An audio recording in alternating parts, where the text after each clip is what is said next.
What happens when a legendary martial artist and Hollywood icon walks into what should be a routine late-night interview, only to realize he's been ambushed on national television? Tonight, we break down the explosive confrontation that brought security rushing to the Jimmy Kimmel Live set, and the moment Chuck Norris walked off the stage, making late-night history. This isn't just a story about a talk show gone wrong. It's about respect, dignity, and what happens when a host crosses a line that should never be crossed. Before we dive in, make sure to hit subscribe, and let us know in the comments, was Chuck right to walk away? Chuck Norris entered the Jimmy Kimmel Live stage with the calm confidence that had defined his decades-long career. The audience erupted in cheers, not out of obligation, but genuine admiration. He was a living legend, a cultural icon, and he carried himself like one. "Chuck Norris, everybody!" Jimmy said, flashing his trademark grin. "Thanks for being here, Chuck." "Thanks for having me, Jimmy," Chuck replied, voice steady and polite. It started harmless enough. "So, Chuck," Jimmy said, leaning forward, a twinkle in his eye. "We all know the Chuck Norris facts. You know, Chuck Norris counted to infinity. Twice. Or Chuck Norris can divide by 0. What do you think of all that?" Chuck chuckled softly. "I think it's fun. My family and I get a good laugh out of them. Some of them are pretty clever, actually." Right, Jimmy said, but his smile had started to tighten. "But here's what I'm curious about. Do you ever worry that all these jokes have turned you into more of a meme than a man? I mean, when's the last time you actually did anything that lived up to the Chuck Norris legend?" The air shifted. Chuck didn't flinch, but the subtle change in his posture was unmistakable to anyone trained in martial arts. He had moved into a mental readiness stance. "I'm not sure I follow," Chuck said evenly. Jimmy leaned in, voice now laced with something closer to mockery. "I mean, come on, you're what, 80 years old? You do infomercials now. Haven't starred in a major film in ages. Isn't it time to admit that the Chuck Norris mystique is just that? A mystique?" the audience murmured, unsure whether to laugh or recoil. Chuck studied Jimmy quietly for a long moment before responding. "Jimmy," he said, his voice still calm. "I've had a blessed career in film, martial arts, and service to this country. I don't feel the need to prove anything to anyone." Jimmy wasn't done. "That's just it, though," he said, now fully confrontational. "You built a brand around being unbeatable, invincible. But what have you actually done that sets you apart? Bruce Lee was a philosopher. Jackie Chan still does his own stunts in his 60s. Steven Seagal, well, okay, bad example, but you..." The crowd laughed nervously at the jab, but Chuck wasn't smiling. "What exactly are you trying to say, Jimmy?" he asked, the control in his voice unmistakable. "I'm just saying," Jimmy replied with a theatrical shrug. "Maybe it's time we had a real conversation. Maybe it's time to admit that you weren't as great as the legend made you out to be." Now the room was quiet, uncomfortably so. Chuck paused. When he finally spoke, his words came with the precision of a front kick to the ego. "I came here tonight to talk about my journey, to share stories, not to be disrespected. I've never claimed to be a god or a myth. The world did that on its own. But I've earned my place, and I won't sit here while you try to tear that down just for a few cheap laughs." Jimmy chuckled, but it rang hollow. "Chuck, I'm just asking questions. Isn't that what interviews are for? Or do you only sit down with people who kiss your ring and pretend you're superhuman?" Chuck's expression remained unreadable. "There's a difference," he said, "between asking questions and trying to humiliate someone for sport, and that difference is called respect." A few members of the audience applauded quietly. Others just stared. "I've fought tougher men than you, Jimmy," Chuck continued. "Men who didn't need to hide behind cue cards and a crowd. You think taking shots at an old man makes you clever? No, it just makes you small." The studio fell silent. Jimmy looked around, suddenly aware that this moment had slipped beyond his control. The smirk was gone. "Chuck, maybe we should—" But Chuck was already rising from his seat, calm, controlled, unshakable. "You brought me here under false pretenses," he said. "But I won't give you the satisfaction of staying here and being your punchline." Security instinctively moved toward the stage, unsure if they were needed. But Chuck walked right past them. No anger, just quiet dignity. At the edge of the stage, he turned back. "You know what's funny, Jimmy? I used to think you were one of the good ones. I really did. But now I know. You're just another man who mistook kindness for weakness. That's a mistake you don't get to make twice."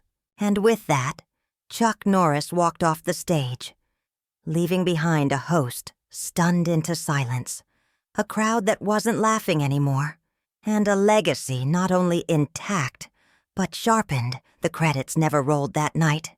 The show cut to commercial. But for everyone watching, the damage was already done.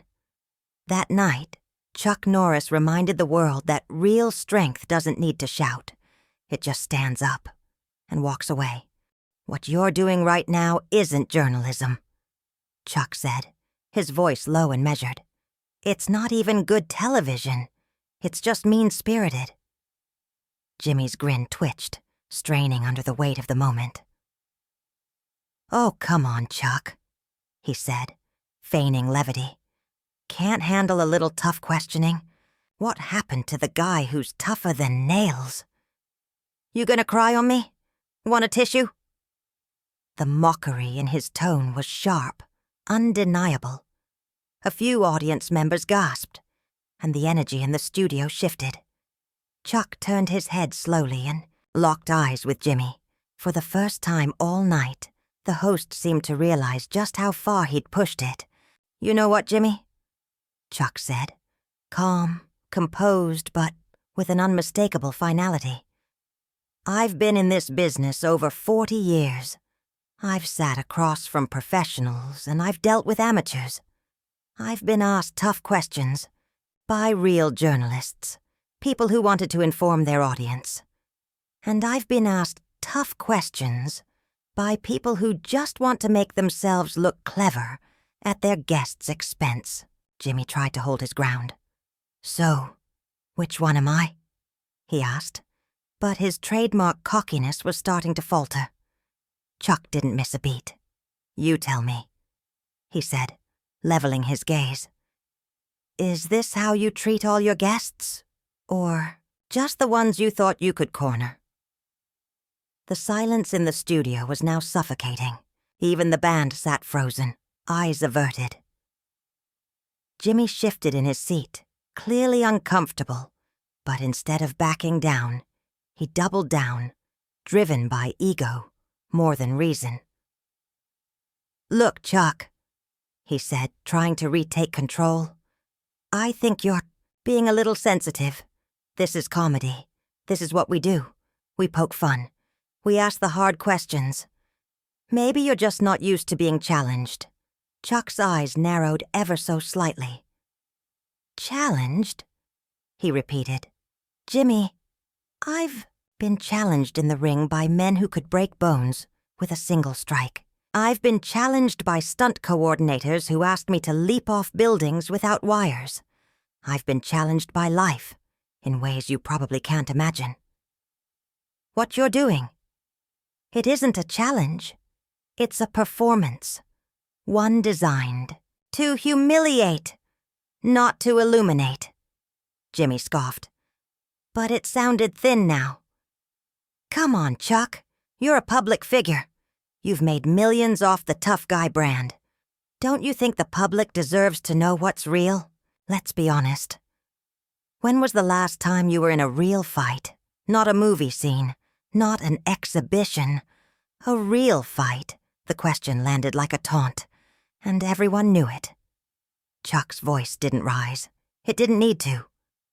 Are you asking me to prove something, Jimmy? He said quietly. Because if that's what this is about, we can settle it right here, right now. The audience audibly reacted. A collective inhale of disbelief. Jimmy's face paled. For the first time, his swagger cracked. Whoa, Chuck, he said, raising his hands and forcing a laugh. I'm not trying to fight you.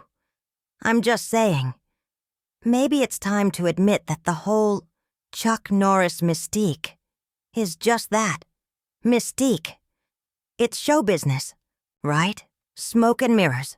Chuck tilted his head slightly. So you think I'm all smoke and mirrors? He asked softly. I think, Jimmy replied, seizing on what he thought was safer ground. You're a smart businessman who turned a decent martial arts career into a great brand. That's not a bad thing, Chuck. But let's not pretend you're the superhero those memes made you out to be. Chuck studied him, long and hard. When he finally spoke, his voice had dropped to a low, steady burn. Jimmy, let me ask you something. Do you know what respect means? Of course I do, Jimmy said quickly, with a wave of his hand. Chuck shook his head. I don't think you do. Because if you did, you'd know that respect isn't something you're owed because you have a desk and a camera.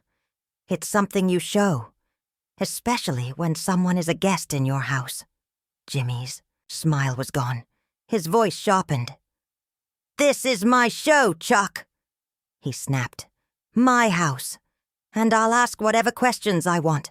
If you don't like it, Chuck, Jimmy said, tilting his head, you're welcome to leave. Is that what you want? Chuck didn't flinch. You want me to leave? I want you to answer my questions honestly. Jimmy shot back, leaning forward, his tone turning confrontational. Stop hiding behind this whole mystical warrior act. Just admit it. Chuck Norris.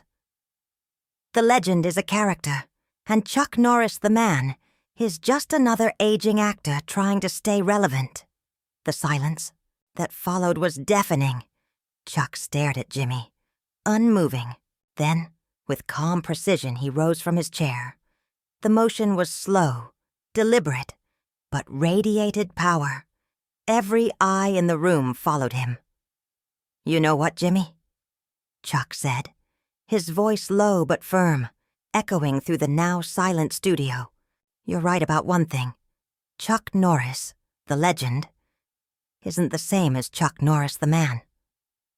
He took a step closer, his presence growing heavier with each word. The legend doesn't get angry. The legend doesn't lose his temper. The legend stays calm, collected, always. But Chuck Norris, the man, he continued, his voice stealing, has spent a lifetime learning discipline, respect, honor, and Chuck Norris, the man, doesn't take kindly to being insulted by someone who thinks having a desk and a camera makes him tough. Jimmy straightened in his chair, trying to reclaim control. Chuck, sit down. You're making this awkward for everyone. Chuck let out a laugh, cold, humorless. I'm making this awkward. Jimmy, you invited me here as a guest, then spent the entire segment trying to tear me down. You've been disrespectful, unprofessional, and frankly, embarrassing. And now, because I won't play along, I'm the problem? If you can't handle a little ribbing, Jimmy muttered, maybe you shouldn't be doing interviews. Chuck took another step forward. Ribbing, he echoed, incredulous. Jimmy, There's a difference between playful banter and what you've been doing. You didn't come here to joke. You came to humiliate. And the worst part? You think that just because this is your show, you're entitled to do it. Jimmy opened his mouth to respond, but Chuck kept going. Let me explain something to you about respect, Jimmy. In martial arts, we live by a code. Honor. Dignity. You treat your opponent with respect, even when you're fighting them. You don't win by tearing others down. You win by building yourself up. But you wouldn't understand that, would you? Chuck gestured around the studio. Everything about this show, this setup, it's built on the idea that if you tear down a celebrity just enough, the audience will laugh. This isn't entertainment, Jimmy. It's bullying. And the fact that you can't see the difference tells me everything I need to know about your character. The audience sat frozen. Cameras lingered awkwardly. Even the band had gone still. Jimmy forced a weak laugh, glancing at the crowd for support. Okay, Chuck, I think you're overreacting. This is late-night TV. We joke, we push buttons. It's not that deep. Maybe you've been out of the game too long. Forgotten how this works. Chuck stepped even closer, his voice now low and deliberate. Let me make something very clear, Jimmy. I haven't forgotten a thing. I remember when hosts had class. I remember when entertainers treated their guests with decency. What I'm seeing here? It's not showbiz. It's a small man, hiding behind a desk, trying to make himself look big by cutting others down.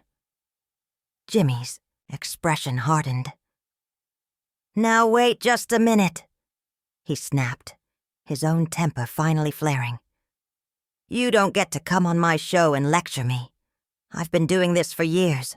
I've interviewed presidents, rock stars, movie legends, and they all knew this was part of the territory. The territory, Chuck repeated, eyebrow raised. Yeah, the territory. And what territory is that, Jimmy? Chuck asked. The one where you get to act like a bully because you have a microphone? Where you can insult people just because they're in the guest chair and you think they won't push back? I'm not insulting you, Jimmy said, trying to regain composure. I'm asking legitimate questions about your career, about your image. Chuck shook his head. No, Jimmy, you're not. You want to know what a real question sounds like? He paused, the studio dead silent. A real question is, Chuck, how did you transition from martial arts competition to Hollywood?